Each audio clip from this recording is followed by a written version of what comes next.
ఆదికాండం 31వ అధ్యాయం. అలా కొన్ని రోజులు గడిచిన తరువాత లాబాను కుమారులు ఇలా మాట్లాడుకొనెను. మన తండ్రికి కలిగినది యావత్తును యాకోబు తీసుకొని మన తండ్రికి కలిగిన దాని వలన ఈ యావదాస్తి సంపాదించనని చెప్పుకొనిన మాటలు యాకోబు వినెను. తర్వాత అతడు లాబాను ముఖం చూచినప్పుడు అది నిన్న మొన్న ఉండినట్లు అతని ఎడల ఉండలేదు. అప్పుడు దేవుడైన యెహోవా యాకోబుతో, నీ పితరుల దేశమునకు నీ బంధువుల యొద్దకు తిరిగి వెళ్ళుము, నేను నీకు తోడై ఉండుదనని యాకోబుతో చెప్పగా, యాకోబు పొలములో తన మంద యొద్దకు రాహేలును లేయాను పిలవనంపి వారితో ఇట్లనెను, మీ తండ్రి కటాక్షము నిన్న మొన్న నా మీద ఉండినట్లు ఇప్పుడు నా మీద నుండలేదని నాకు కనబడుచున్నది. అయితే నా తండ్రి యొక్క దేవుడు నాకు తోడై ఉన్నాడు. మీ తండ్రికి నా సంకల్పంతో కొలువు చేసితనని మీకు తెలిసే ఉన్నది. మీ తండ్రి నన్ను మోసపుచ్చి 10 మార్లు నా జీతము మార్చెను, అయినను దేవుడు అతనిని నాకు హాని చెయ్యనీయలేదు. అతడు పొడల గలవి నీ జీతమగునని చెప్పిన ఎడల అప్పుడు మందలన్నీ పొడల గల పిల్లలీనేను, చారల గలవి నీ జీతమగునని చెప్పిన ఎడల అప్పుడు మందలన్నీ చారల గల పిల్లలీనేను. అట్లా దేవుడు మీ తండ్రి పశువులను తీసి నాకిచ్చాను. మందలు చూలు కట్టు కాలమున నేను స్వప్నమందు కనులెత్తి చూడగా గొర్రెలను దాటు పొట్టేళ్ళు చారలైనను పొడలైనను మచ్చలైన గలవై ఉండెను. అయినను ఆ స్వప్నమందు దేవుని దూత యాకోబు అని నన్ను పిలవగా, చిత్తము ప్రభువా అని చెప్పి తిని.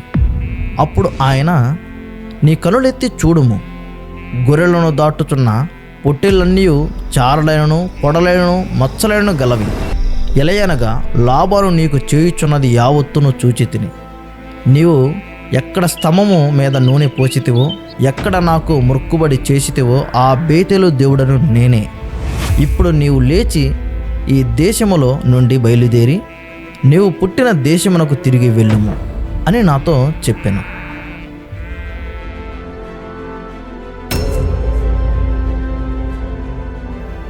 అందుకు రాహేలును లేయాయు, ఇంకా మా తండ్రి ఇంట మాకు పాలు పంపులు ఎక్కడివి? అతడు మమ్మును అన్యులుగా చూచుటలేదా? అతడు మమ్మును అమ్మివేసి మాకు రావలసిన ద్రవ్యమును బొత్తిగా తినివేశాను. దేవుడు మా తండ్రి యొద్ద నుండి తీసివేసిన ధనమంతయు మాదియు మన పిల్లలదై ఉన్నది గదా. కాబట్టి దేవుడు నీతో చెప్పినట్లెల్లా చేయుమని అతనికి ఉత్తరం ఇయ్యగా, యాకోబు లేచి తన కుమారులను తన భార్యలను ఒంటెల మీద ఎక్కించి కానాను దేశమునకు తన తండ్రి అయిన ఇస్సాకు నొద్దకు వెళ్ళుటకు తన పశువులన్నిటినీ తాను సంపాదించిన సంపద యావత్తును పదనారములో తాను సంపాదించిన ఆస్తి యావత్తును తీసుకొని పోయాను.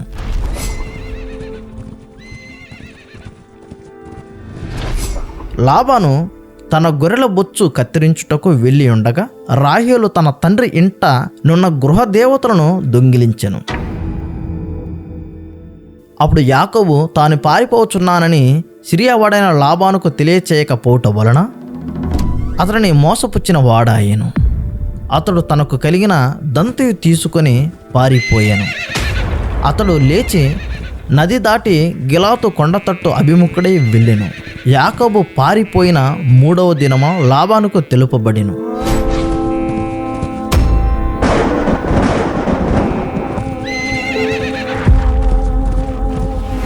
అయితే అప్పుడు లాబాను తన బంధువులను వెంటబెట్టుకొని 7 దినముల ప్రయాణమంత దూరము అతనిని తరుముకొని పోయి గిలాతు కొండ మీద అతనిని కలుసుకొనెను. ఆ రాత్రి స్వప్నమందు దేవుడు సిరియావాడైన లాబాను వద్దకు వచ్చి, నీవు యాకోబుతో మంచిగా గాని చెడ్డగా గాని పలుకోకము, జాగ్రత్త సుమి అని అతనితో చెప్పాను. అది జరిగిన తర్వాత లాబాను మిక్కుటము గడగడ వణికెను.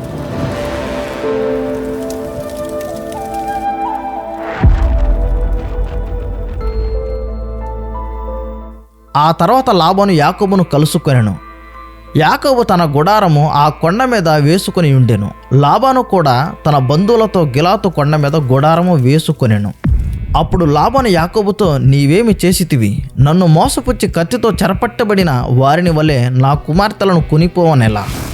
నీవు నాకు చెప్పక రహస్యముగా పారిపోయి నన్ను మోసపుచ్చితివెలా?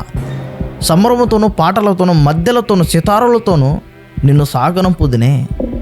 అయితే నీవు నా కుమార్తెలను నన్ను ముద్దు పెట్టుకొని నీయక పిచ్చి పట్టి ఇట్లా చేసితివి. మీకు హాని చేయుటకు నా చేతనవును. అయితే పోయిన రాత్రి మీ తండ్రి యొక్క దేవుడు నీవు యాకోబుతో మంచిగా గాని చెడ్డగా గాని పలుకుకము, జాగ్రత్త సుమి అని నాతో చెప్పాను. నీ తండ్రి ఇంట మీద బహు వాంఛగల వాడవై వెళ్ళగోరిని ఎడల వెళ్ళుము. నా దేవతను ఎలా దొంగిలితివనగా అప్పుడు యాకోబు, నీవు బలవంతముగా నా యొద్ద నుండి నీ కుమార్తెలను తీసుకొందువేమో అనుకుని భయపడి తిని. ఎవరి యొద్ద నీ దేవతలు కనబడునో వారు బ్రతకకూడదు. నీవు నా యొద్దనున్న వాటిని మన బంధువుల ఎదుట వెదికి నీ దానిని తీసుకొనమని లాబానుతో చెప్పాను. రాహేలు వాటిని దొంగిలినని యాకోబునకు తెలియలేదు. అప్పుడు లాబాను యాకోబు గుడారంలోనికి, లేయా గుడారంలోనికి, ఇద్దరి దాసీల గుడారంలోనికి వెళ్ళును గాని అతనికేమీ దొరకలేదు. తరువాత అతడు లేయా గుడారంలో నుండి బయలుదేరి రాహేలు గుడారంలోనికి వెళ్ళాను. రాహేలు ఆ విగ్రహములను తీసుకొని ఒంటె సామాగ్రిలో పెట్టి వాటి మీద కూర్చుండెను. కాగా లాబాను ఆ గుడారమంతటను తడివి చూచి నప్పటికీ అవి దొరకలేదు. ఆమె తన తండ్రితో, తమ ఎదుట నేను లేవనందున తాము కోపపడకూడదు, నేను కడగానున్నానని చెప్పాను. అతడెంత వెతికినానో ఆ విగ్రహములు దొరకలేదు. అప్పుడు యాకోబు కోపపడి లాబానుతో వాదించి అతనితో, నీవిట్లా మండిపడి నన్ను తరమనేలా? నేను చేసిన ద్రోహమేమి, పాపమేమి? నీవు నా సమస్త సామాగ్రి తడివి చూచిన తరువాత నీ ఇంట వస్తువులన్నిటిలో ఏది దొరికెను నా వారి ఎదుటనో నీ వారి ఎదుటనో అది ఇట్లా తెచ్చిపెట్టుము. వారు మన ఉభయుల మధ్య తీర్పు తీర్చిదరు. ఈ 20 ఏండ్లు నేను నీ యొద్ద నుంటిని. నీ గొర్రెలైనను నీ మేకలనైనను ఈచుకొని పోలేదు. నీ మంద పొట్టెలను నేను తినలేదు. దుష్ట మృగముల చేత చీల్చబడిన దానిని నీ యొద్దకు తేక ఆ నష్టము నేనే పెట్టుకొంటిని. పగటి యందు దొంగిలింపబడిన దానినేమి, రాత్రి యందు దొంగిలింపబడిన దానినేమి నా యొద్ద పుచ్చుకుంటివి. నేను ఇలాగుంటిని. పగటి ఎండకు రాత్రి మంచుకు నేను క్షీణించిపోతిని. నిద్ర నా కనులకు దూరమాయెను.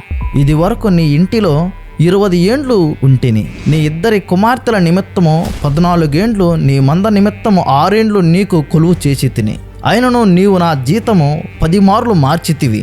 నా తండ్రి దేవుడు అబ్రహాము దేవుడు, ఇస్సాకు భయపడిన దేవుడు నాకు తోడయుండిన ఎడల నిశ్చయముగా నీవు నన్ను ఒట్టి చేతులతోనే పంపివేసి యుందువు. దేవుడు నా ప్రయాసమును, నా చేతుల కష్టమును చూచి పోయిన రాత్రి నిన్ను గద్దించినని లాబానుతో చెప్పాను.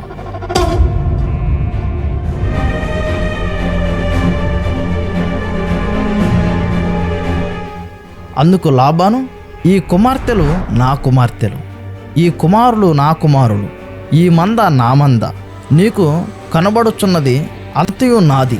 ఈ నా కుమార్తెలనైనను వీరు కనిన కుమారులనైనను నేడు నేనేమి చేయగలను? కావున నేనును నీవును నిబంధన చేసుకుందుము రమ్ము. అది నీకును నాకును మధ్య సాక్షిగా ఉండునని యాకోబుతో ఉత్తరం ఇయ్యగా, యాకోబు ఒక రాయి తీసుకొని దానిని స్తంభముగా నిలవబెట్టెను.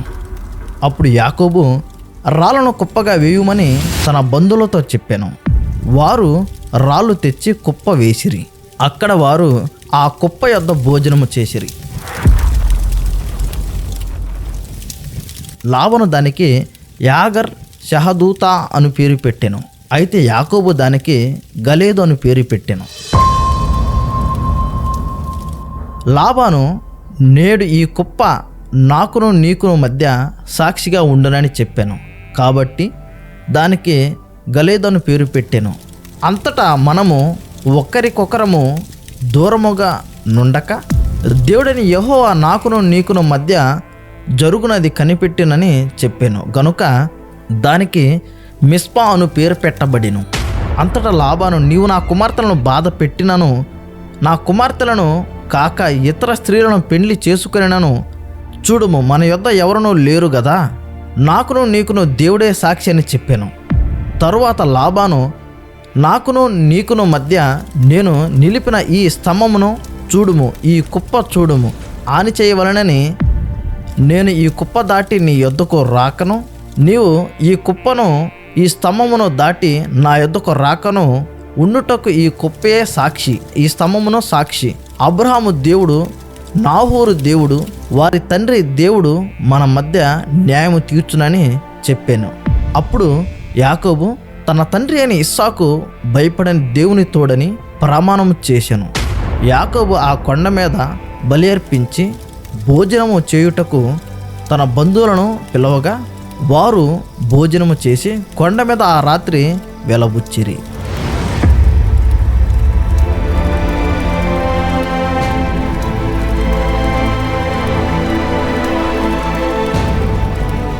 తెల్లవారినప్పుడు లాబాను లేచి తన కుమారులను తన కుమార్తెలను ముద్దు పెట్టుకొని వారిని దీవించి బయలుదేరి తన ఊరికి వెళ్ళిపోయాను.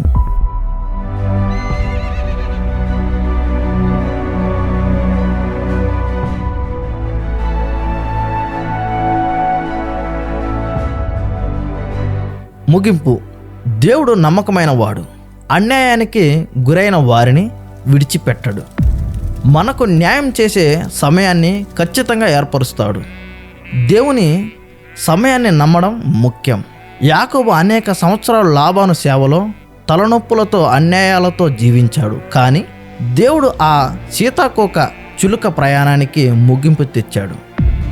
దేవుడు మన శ్రమను వృధా చేయడు. లాబాను యాకోబును అనేక సార్లు మోసం చేసినా దేవుడు అతని శ్రమకు ఆశీర్వాదాలను జత చేశాడు. ప్రతిరోజు మనతో కూడా ఉండే దేవుడు యాకోబుతో మాట్లాడిన విధానాన్ని చూస్తే మన ప్రయాణంలో కూడా ఆయన మన పక్కన నడుస్తున్నాడని తెలుసుకోవచ్చు. మనకి అన్యాయం చేసిన వారిని దేవుడు చూసి తగిన సమయంలో సమాధానం ఇస్తాడు. మనం మాత్రం ధైర్యంగా ఉండాలి. దేవుడు నా న్యాయస్థానం.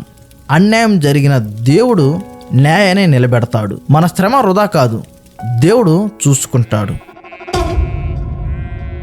సందేశం: శాంతి మరియు సమాధానం దేవుని ఆశీర్వాదంతోనే ఉంటుంది. మనిషి దేవునిపై నమ్మకం ఉంచి శాంతిని పొందవచ్చు. అన్యాయానికే తలవంచకు, దేవుడు నీ వైపే ఉన్నాడు. మన శ్రమ వృధా కాదు, దేవుని కాలంలోనే ఫలిస్తుంది. దేవుడు మాట్లాడినప్పుడు వినడం, నడవడం అనేది ఆశీర్వాద మార్గానికి చిహ్నం.